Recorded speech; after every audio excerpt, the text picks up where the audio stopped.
O tema da nossa mensagem é: sejam perfeitos como é o vosso Pai. O nosso texto base é Mateus 5,48 e diz assim: portanto, sede vós perfeitos, como perfeito é o vosso Pai Celestial. Então veja, existe uma ordem de Deus, né? Sejam. Vocês precisam ser perfeitos. Que vai muito de encontro ao que a tradição evangélica afirma. O que vocês ouvem da tradição e dos irmãos que conversam em algumas conversas informais, em alguns ambientes congregacionais? Eles falam assim: não, você tem que entender, né? Nem todo mundo é perfeito. A gente tem erros, nós temos fraqueza, nós temos pecado. Então perceba que essa mentalidade é uma forma de se esconder, é uma forma do homem se esquivar da responsabilidade que ele deve assumir na presença de Deus. Que muitas vezes no nosso chamado, como diz aqui, sejam perfeitos. A ordem de Cristo é para que sejamos perfeitos nele, não em nós. Não é a perfeição que você busca através do seu intelecto, da sua racionalidade, do seu falso livre-arbítrio. Essa perfeição que você busca se aperfeiçoar na carne, não. Essa perfeição de fato ela é reprovada. Mas existe algo e uma chamada e uma medida que todo discípulo, todo crente em Cristo Jesus deve alcançar. Que Cristo disse: vocês devem ser perfeitos. A ordem aqui é imperativa: sejam. É aquilo que se espera que seja encontrado como caráter na vida do crente. Fala também sobre índole e sobre frutos, em que todos aqueles que professam o nome do Senhor devem manifestar. Ou seja, quando a mentalidade religiosa expressa que eu não posso ser perfeito, ela está negando uma ordem do Senhor. Então, homens e irmãs e líderes, eles muitas vezes se escondem atrás dessa mentalidade de que, poxa, eu errei, mas tem que ver que eu sou fraco, né? A carne é fraca. Vocês já ouviram isso por aí? Tem muito disso. Na verdade, existem muitos cristãos que se escondem atrás dessa mentalidade, sendo que o importante é nós manifestarmos essa posição que em Cristo nós somos chamados a exercer, sermos perfeitos como o Pai é perfeito. Nós vamos falar sobre temas que diz respeito a esse aperfeiçoamento dos santos, nessa mentalidade, nessa consciência.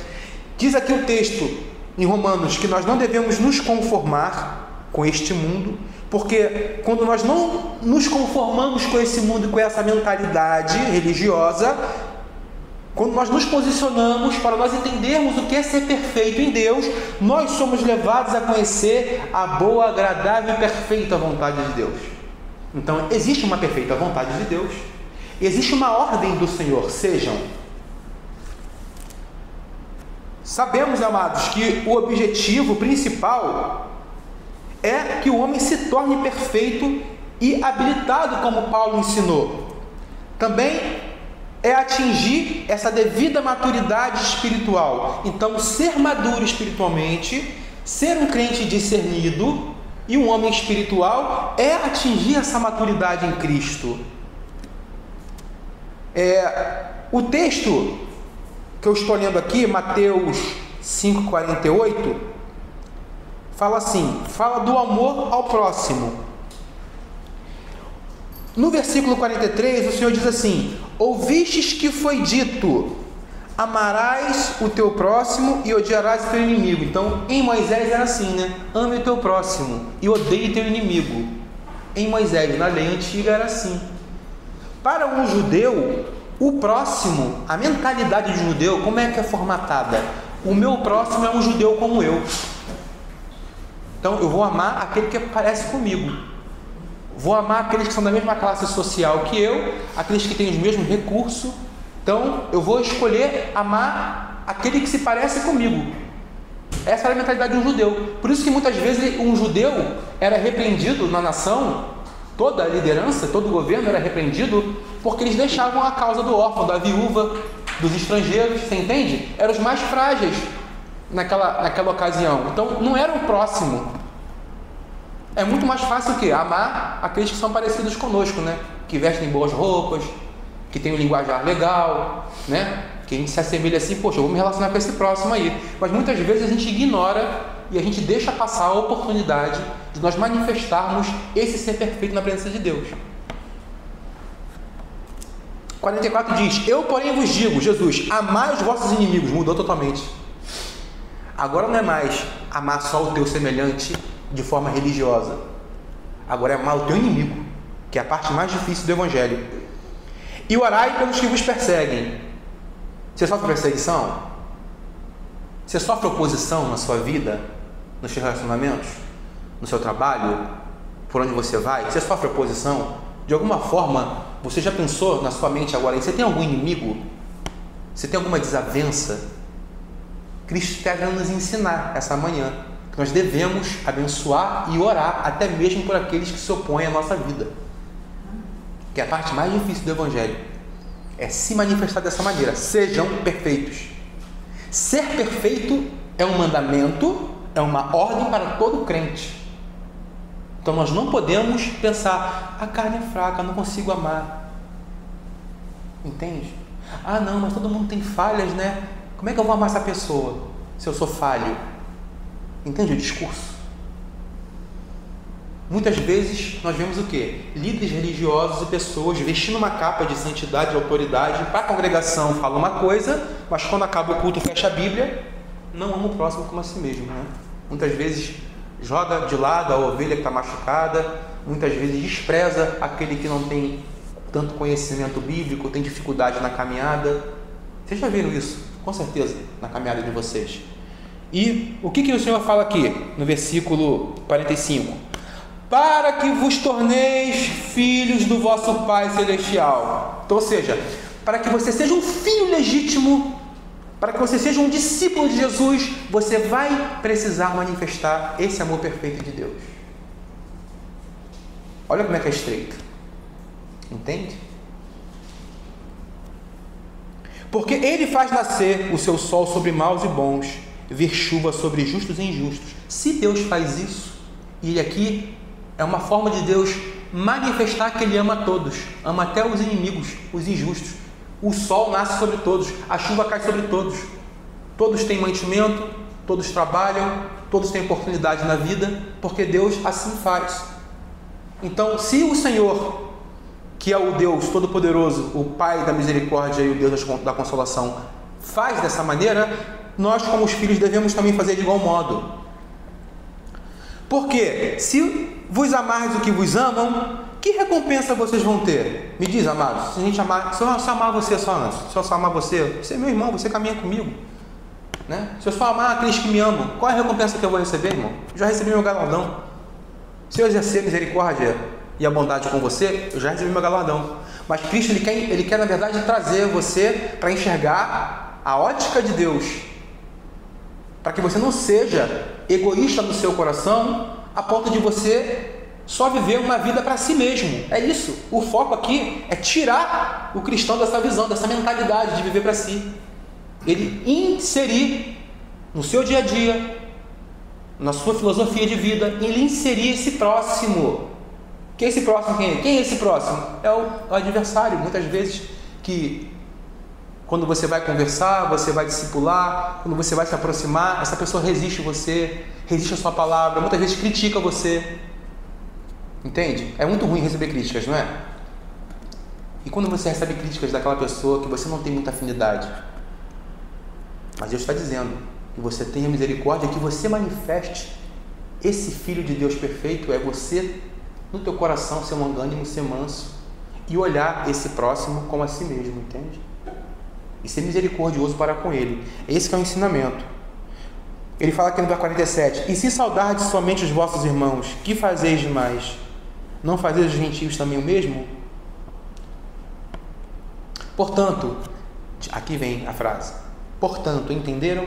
Portanto, vocês agora que estão compreendendo o que eu estou dizendo, portanto, é assim: sede vós perfeitos, como perfeito é o vosso Pai Celestial. O objetivo principal desse ensino é para que a gente não seja seletivo nas nossas relações pessoais. Os líderes religiosos, por causa da tradição, não socializam com todos os grupos. Já viu isso alguma vez? grupo social na igreja, ministérios grandes, líderes que se relacionam com uns e não se relacionam com outros, fazem preferência no meio da igreja, pessoas, grupos que são formados. Quando você vai ver lá em Coríntios, existiam grupos, não existiam, que são de Apolos, que são de Paulo, que são de Cefas. O que o apóstolo Paulo fala? Isso é completa derrota para vocês. Então, uma igreja que se relaciona por conta de grupos, divisão, de facção, é uma grande derrota. E o objetivo do Senhor nos ensinar isso é para que todos, de igual medida, sejam acolhidos e recebidos. Porque quando Deus Todo-Poderoso tira Israel do Egito, o que ele fala para Israel? Vocês vão acolher o estrangeiro com vocês também. E você vai receber o estrangeiro. Aquele que não conhece meu nome, você vai socorrer essas pessoas, você vai ajudar elas, até que elas entendam quem eu sou. Então, no pacto da aliança da graça, estava lá inserido o estrangeiro, aquele que não era judeu. Se você for olhar e estudar a história de Israel, quando sai do Egito, muitos egípcios seguiram. Muitos egípcios deixaram a terra do Egito e seguiram com o povo. Creram naquela mensagem, porque viram o juízo que estava acontecendo, né? Viram as mortes dos primogênitos, viram as pragas, e de alguma forma foram evangelizados por Deus. Eles seguiram. E lá no deserto eles foram ser ensinados a como guardar a aliança, como guardar a lei de Moisés.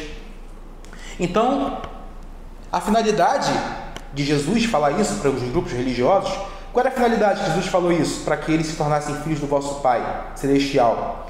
Por quê? Esses religiosos aqui, da época, eles só saudavam os irmãos em comum, aquele que era judeu como ele, fariseus, saduceus, principais, homens revestidos de autoridade, eles só se assemelhavam com aqueles que eram do interesse, né, deles. Então aqui é uma advertência de Jesus, esse texto está advertindo.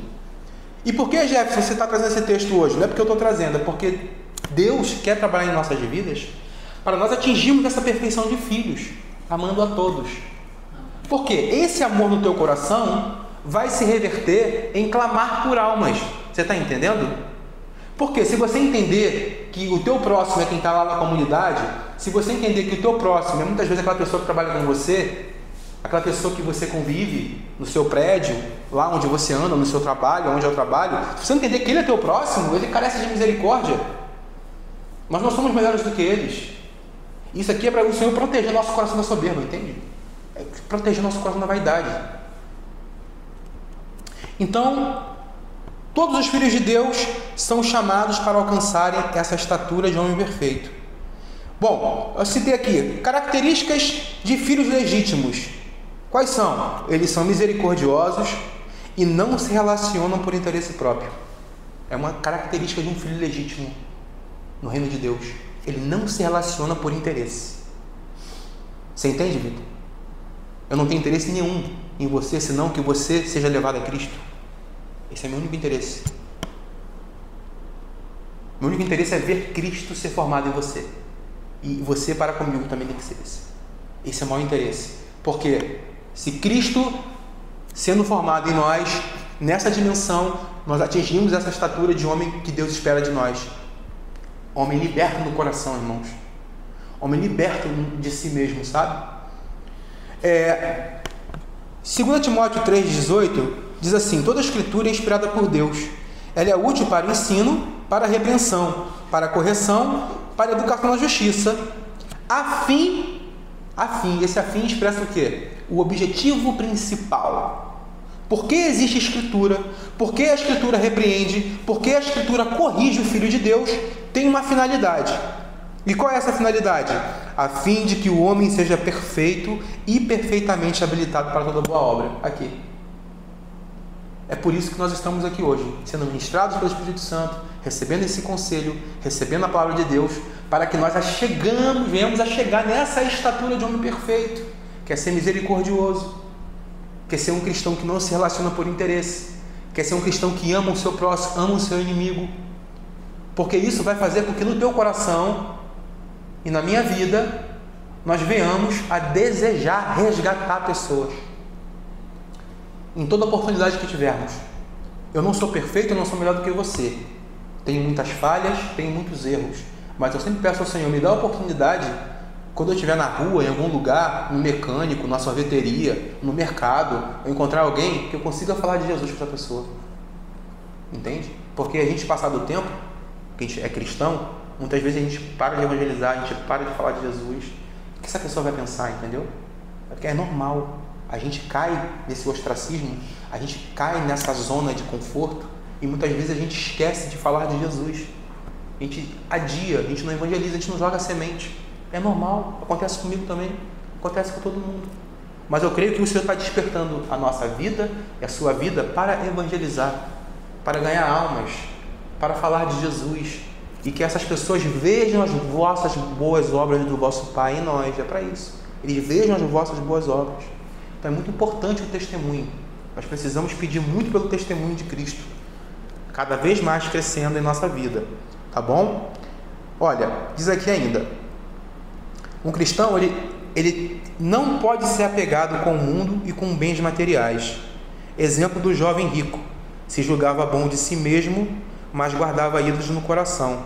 Vocês lembram do jovem rico? O que Jesus fala para ele? Se você quer ser perfeito, vai e vende os teus bens, dá aos pobres e terás um tesouro no céu. Depois vem e segue-me. Você percebeu o que ele fala aqui? Se você quer ser perfeito, ele usa essa palavra perfeito. Essa mesma estatura que Deus está dizendo, que a palavra de Deus quer nos levar para ser esses homens e essas mulheres na presença de Deus, que guardam a aliança de forma íntegra, de forma completa e plena. Ele fala para esse jovem: você quer ser perfeito mesmo? Então desapega dos bens materiais. Desapega das coisas desse mundo. Desapega. Você pode ter, você pode conquistar, você pode prosperar, você pode duplicar, ter muito mais, meus irmãos. Só não cria um ídolo no teu coração.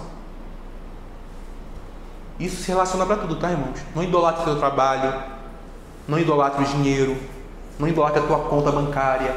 Isso é para proteger a nossa vida. Para proteger a nossa vida. Entende? Estava até comentando com a minha esposa essa semana. Eu estou acompanhando no YouTube, né? Tem uma sinagoga que eu acompanho, que eu vejo os vídeos, eu acho interessante, absorvo aquilo que é bom, né?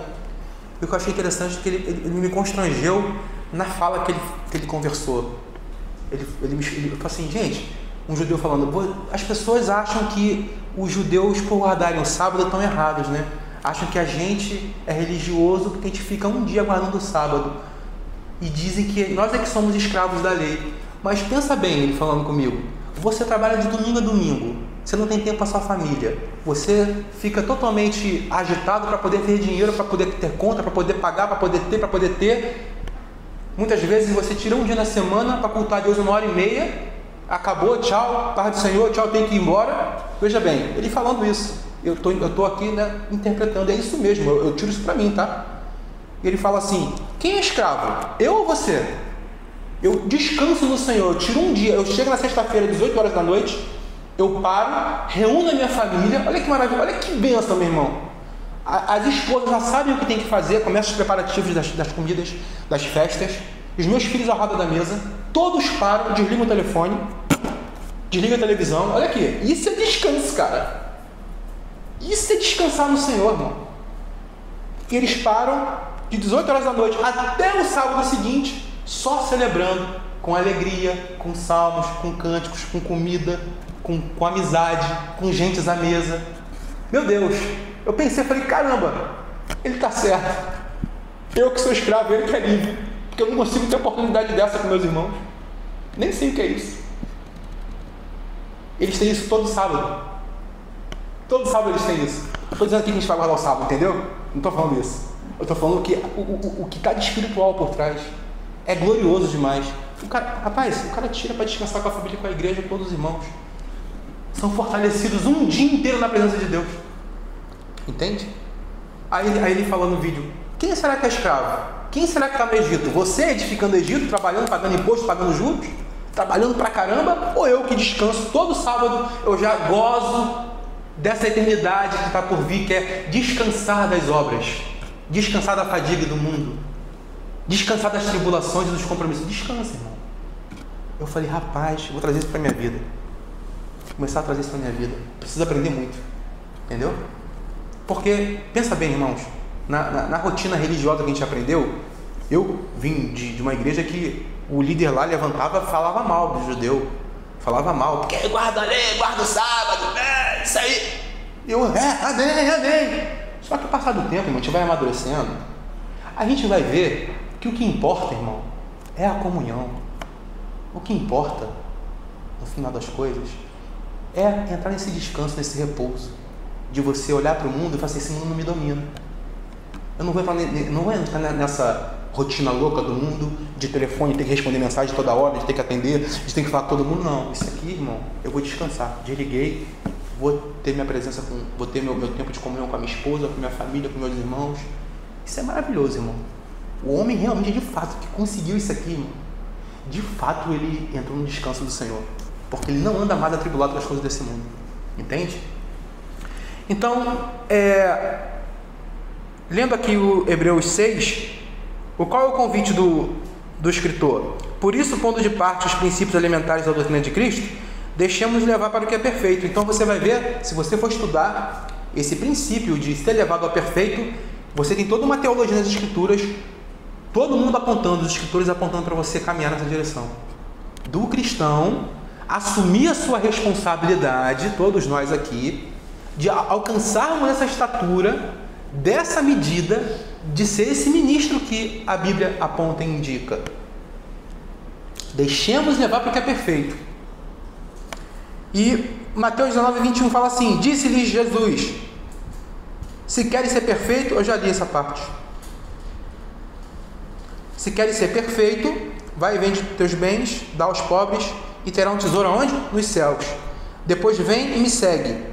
Tendo, porém, o jovem escutado essa palavra, retirou-se o quê? Triste. Ele ficou triste com a fala que Jesus pregou. Você vai ficar triste com o que eu estou falando? Não, né? Em nome de Jesus. Fica triste não. Tá? Fica com o coração pesado não. Se alegra aí, em nome de Jesus. Tá? Aqui diz ainda, por ser dono de muitas propriedades. O cara tinha muita coisa. Ele tinha muita propriedade. Ele tinha que dar atenção para os trabalhadores dele. Ele tinha que cuidar da empresa dele. Tinha que pagar os boletos, pagar os DARF, né, da vida. Pagar muitos boletos, entendeu? Ele estava muito ocupado. Não dava tempo para poder seguir Jesus. Entende? Olha aí. Só que esse rapaz aqui, ele guardava o quê? No coração tinha esse ídolo erguido lá das riquezas, dos bens materiais, de trabalhar a todo custo, entendeu? E o Senhor, para preservar e para ensinar esse princípio nas Escrituras, deixou isso aqui registrado, para que a gente olhe para esses exemplos e fale, eu não sou perfeito ainda não, estou distante. A gente tem que fazer essa análise, tá? Rapaz, quanto eu dou do meu tempo para o Senhor? É aquela oraçãozinha de 5 minutos, quando ora, às vezes para vir no culto, é aquela amorosidade, entendeu? Pô, tem que ir para o culto hoje, 1h30 lá, poxa, tem que, vamos lá, vamos, entendeu? Você entende que às vezes a gente é pego, a gente é refém da nossa própria mentalidade religiosa, que muitas vezes diz, mas aí eu sou de carne, né? Tem carne, eu preciso descansar. Você entende? A gente vai criar vários argumentos para não entender esse princípio que o Senhor estabeleceu de ser perfeito, deixar levar porque é perfeito, assumir essa posição em Cristo de ser um cristão maduro o suficiente para entender que nós precisamos ter tempo, ter qualidade de vida, não só na nossa intimidade, no nosso lar, com a nossa família, mas em comunidade, em congregação.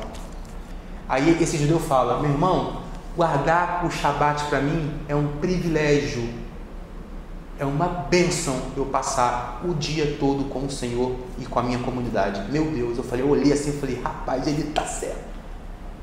Não importa se é terça-feira, não importa se é sábado, não importa se é domingo. Eu gosto de calendário, entendeu? Não é isso, não, é o espírito do que está ensinado, é o espírito do ensino, irmão. Você e eu repousarmos. Entende?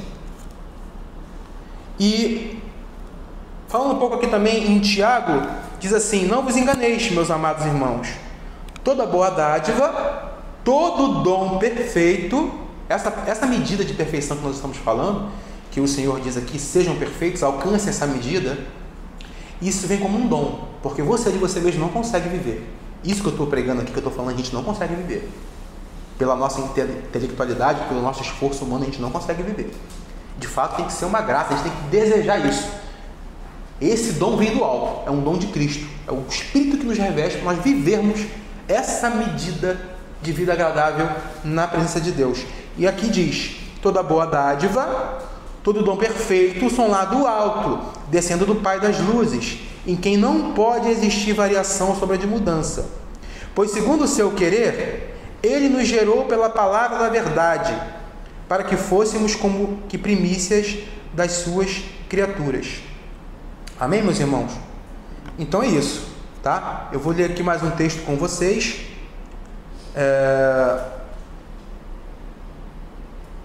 Aqui. Atingir essa devida maturidade espiritual é como está escrito em Provérbios 4,18. A vereda dos justos é como a luz da aurora, que vai brilhando mais e mais até, repita comigo, ser dia perfeito, até chegar essa posição que o Senhor, nessa manhã, está nos instruindo e nos apontando esse caminho. Filhos, isso que está sendo anunciado aí, o irmão Jefferson, está vendo esse princípio aí? Olhem com carinho e sigam esse princípio. Entende? Para nós sermos perfeitos, todos nós. Então você veja que para a gente alcançar essa medida, quanta coisa a gente tem que deixar para trás? Bastante coisa, entende? Lógico, é como diz aqui no provérbio, é como a luz da aurora, vai raiando, vai brilhando, dia após dia. A gente vai construindo esse homem espiritual na presença de Deus. É dia após dia. Tá, meus irmãos? Tiago diz que esse progresso da fé é um dom, como eu acabei de ler com vocês aqui. O apóstolo Paulo, ele fala que a partir da mensagem que ele pregou, o homem tinha totais possibilidades de ser esse cristão perfeito na presença de Deus. Ele fala assim: agora me regozijo nos meus sofrimentos por vós e preencho o que resta das aflições de Cristo na minha carne, a favor do seu corpo, a igreja. Então guarda isso, tá bom?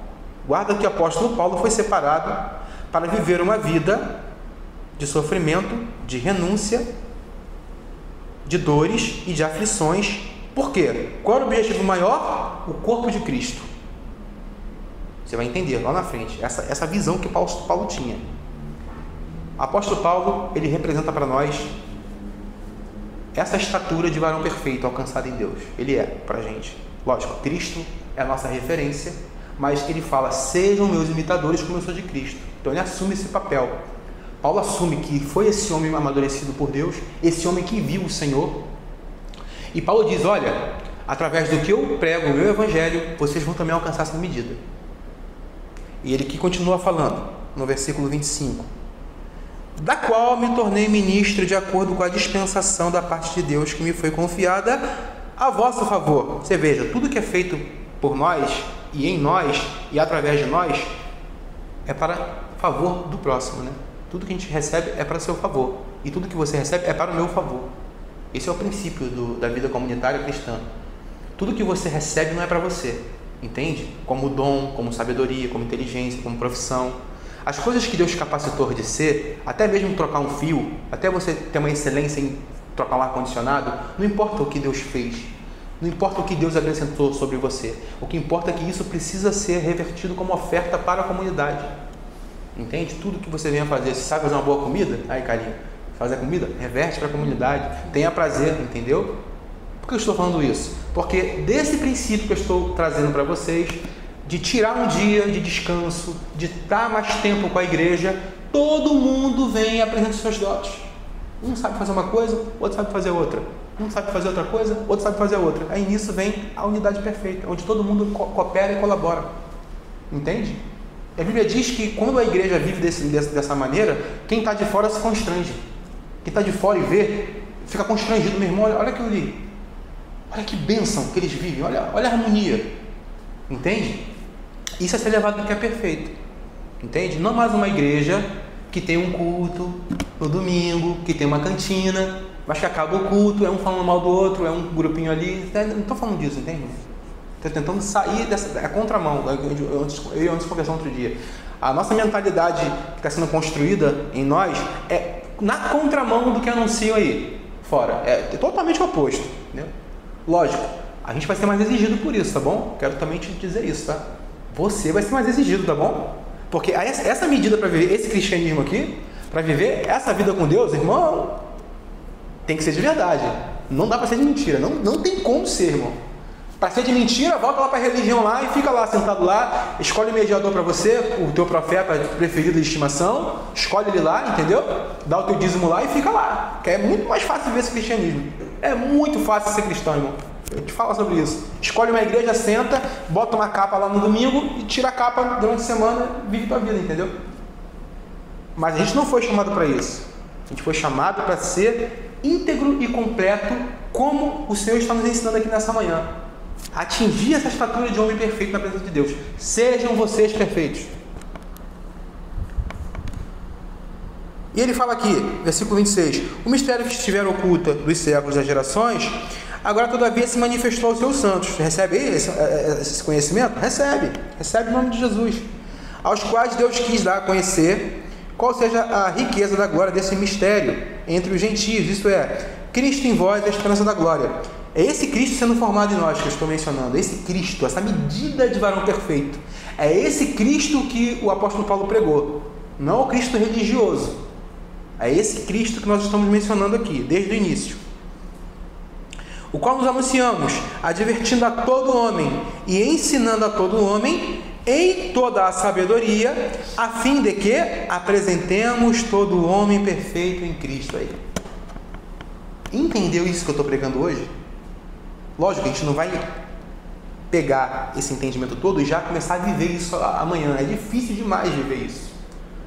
Você ter essa vida livre, liberta do sistema, da correria, é isso que eu estou querendo mencionar para vocês. É a gente se esforçar no Senhor, para a gente não ser refém desse mundo, a ponto da gente inverter a lógica e concentrar a nossa energia e o nosso tempo mais nas coisas do mundo do que nesses princípios fundamentais aqui, que é o que? Estar em comunhão, estar em unidade, ter mais tempo junto, entende? Compartilhar o Evangelho, falar do reino e da glória vindoura, porque se você vai ver lá o que os judeus fazem no sábado, ele passa um dia todo na presença, lendo a Torá, a Taná, lendo as leis. Eles passam, irmãos, eles fazem várias refeições juntos, sabe? Entende? Só que para a gente chegar nessa medida, eu sei que é distante. Você olhando assim, pô, Jefferson, você está querendo dizer o quê? Que eu não vou trabalhar mais domingo? Que eu vou ficar agora à disposição da comunidade, da igreja? Eu não sei, irmão. Pensa como você achar melhor. Eu estou te falando e deixa o Espírito Santo trabalhar no teu coração. Entende? O que eu estou falando, que é uma visão que Deus ministrou essa semana para a minha vida. Ele me repreendeu primeiro. Veio para mim o conserto primeiro. Entende? Em relação a ter mais qualidade com vocês. Entende? Ter mais qualidade na comunidade. Entende? E não ser uma coisa assim tão rápida. Um culto, domingo a gente acaba aqui, tchau, vai embora, tchau, paz do Senhor. E a gente, sabe por quê? A gente já está automático, cara. Quando vai ver, Anderson, a gente está vivendo isso, passa 1 ano, passa 2 anos, passa 3 anos, e você vai ver, as mesmas práticas e hábitos, não muda. E sempre a gente um dia vai falar, não, um dia eu vou guardar esse mandamento que está falando, um dia. Daqui a 1 ano, 2 anos, aí nasce mais um filho, aí vem, quer dizer, todas as coisas que acontecem em volta vão fazer com que a gente se distancie mais do Senhor? Será que é isso mesmo? A gente está errado, irmãos. Você pode, talvez não entender agora o que eu estou falando, mas a gente pode ser repreendido também como tradicionalistas e religiosos. Só porque a gente está aqui cultuando o Senhor, fora de um sistema que a gente conhece, mas a gente também pode criar a nossa religião. Isso a gente tem que ter cuidado. Eu falo isso com amor e carinho para você e olhando por mim mesmo, entende? Porque se a gente quer, de fato, viver experiências incríveis na presença de Deus, se a gente quer, de fato, criar uma comunidade saudável, pura, legítima, uma comunidade que manifeste de fato as obras do Senhor, o caminho é esse mesmo. É um caminho de renúncia, mas que não é uma renúncia, é um privilégio, entende? É uma bênção, tem que ser uma bênção, irmão. Tem que ser uma alegria você separar um dia do Senhor para você, junto com a comunidade, com a igreja, com seus filhos crescendo, todo mundo junto, brincando. Isso ser prazeroso, entende? Porque se não for prazeroso, você vai ficar com a religião. Entende? Porque sabe o que eu posso te dizer? Vai ser enfado, cansaço, reclamações, é variz estourando, é dor de cabeça, entende? É tudo mais, irmão. A gente vai trazer uma lista aqui de coisas. Ah, é isso, é aquilo, isso. A gente tem que ter cuidado para a gente não ser murmurador. Entende? Eu estou falando por mim mesmo, porque eu também reclamo pra caramba, né, amor? Eu sou um cara que reclama muito. Eu em casa reclamo, minha esposa ontem, se estar contigo em casa é difícil. Cara, agitado, querendo fazer tudo ao mesmo tempo, querendo fazer tudo, entendeu? Aí foi quando eu falei com ela. Aí quando eu falei com ela, cara, eu tô precisando meditar mais nesse pensamento aqui. Aí Deus fala comigo, né, cara? Aí Deus vai falar comigo, filho, aí você precisa aprender muito ainda, tem que entender muito ainda, entendeu? Aí é comigo mesmo. Entende? Mas é isso, meus irmãos, já são agora 11h05, eu vou terminar aqui já. Apóstolo Paulo falando, ensinando a todo homem, em toda sabedoria, para que o homem seja perfeito em Cristo, entendeu, Vitor? Somente essa pregação, somente esse entendimento desse evangelho esvaziado da religião e dos homens pode nos apresentar como igreja gloriosa e perfeita na presença de Deus. Porque deixa eu te falar, se você for ler, estudar sobre o fim dos tempos e sobre os sinais que estão acontecendo, o que nós estamos caminhando, meus irmãos? Estamos caminhando para que o sistema e o mundo cada vez mais venha a oprimir a igreja. Então, eu já estou antecipando para você que 10 anos, 5 anos, uma igreja verdadeira, ela não vai ter opção, não vai ter escolha. Ela vai ter que ser como os judeus que guardam o sábado, eu estou dando um exemplo. Vão ter que estar juntos sempre, entende? Eles vão ter que estar juntos. Não vai ser suficiente mais cultuar 1h30 e ir para casa. Não vai ter como. Hoje é bênção, é o que a gente pode. Glória a Deus por isso. A gente não pode se acostumar com isso, achar que isso aqui vai ser o melhor dos mundos. Que a gente vai administrar a nossa vida pessoal e o nosso tempo com o Senhor é esse pouquinho que a gente dá. Não pode, irmãos. Eu peço ao Senhor, na presença de Deus, pelo Espírito Santo, que Ele venha, todos nós nos capacitar, nos revestir para nós avançarmos nessa mentalidade. A gente tem que avançar. A gente tem que ir avançando. Entende? E a gente não se acostumar para que nós não venhamos a criar a nossa própria religião. Entendeu? Porque a religião ela é perigosa. O homem desenha, cria um sistema, cria os hábitos, cria as tradições, os dogmas e vive por aquilo ali. Ele cria aquele mundo, fecha-se na bolha dele, entende? Vocês conhecem ministérios que se fecham numa bolha, entendeu? Aquilo ali é a eternidade, é o reino eterno, entendeu? E ficam ali presos, enclausurados, entende? Só que não é de forma saudável. Por quê? Nós precisamos ter mais qualidade de tempo juntos, entende? Para nós estudarmos mais as Escrituras, para nós estreitarmos mais os nossos laços no Senhor Jesus, vê se você entende. Mas sempre com o objetivo de alcançar o próximo como a si mesmo. E não amar só a gente mesmo, entende? Como Jesus ensinou aqui, agora há pouco. Porque senão a gente cai como um judeu. Quem é teu próximo? Só leva o próximo judeu. Esse cara que crê igual a mim. Ele é meu próximo, entende? O cara que não cria como ele, que estava lá passando de ajuda, não era o próximo dele. Ele tinha que só socorrer o que era semelhante a ele. Né? O apóstolo Paulo fala o quê?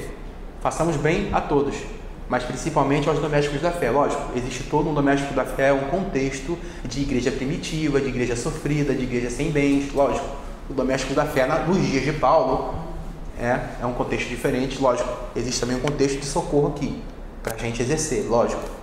Tá? Mas é isso que eu quero falar, tá bom? Então, para encerrar, para isso eu mesmo também me afadigo, Paulo falando. Me afadigo, esforçando-me mais possível. Então, o que tem aqui, irmãos? Esforço, correto?